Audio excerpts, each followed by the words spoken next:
আমাদের ক্যাবের নেতৃবৃন্দ, আমরা এই সপ্তাহের শুরুতে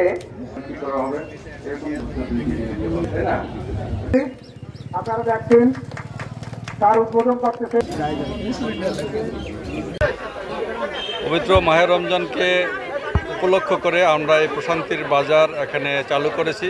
এই বাজার থেকে বিনা লাভে সব পণ্য বিক্রি করা হবে এবং কম পয়সায় পণ্য বিক্রি করে যাতে প্রশান্তি লাভ করতে পারে সাধারণ জনগণ, এবং এই রমজানে খেটে খাওয়া মানুষ যারা আছে তারা যেন অল্প পয়সায় এখান থেকে পণ্য কিনে রোজা রাখতে পারে, সেই উদ্দেশ্য নিয়ে জনগণকে স্বস্তি বা প্রশান্তি দেওয়ার উদ্দেশ্যে আমাদের এই বাজারের আপনারা দেখতে পাচ্ছেন যে প্রচুর পরিমাণ লোক এখানে ভিড় করছে এবং আজকে প্রথম এটা উদ্বোধন হলো। আশা করি আজকে যে ভিড় আছে এটা ক্রমান্বয়ে বাড়তে থাকবে।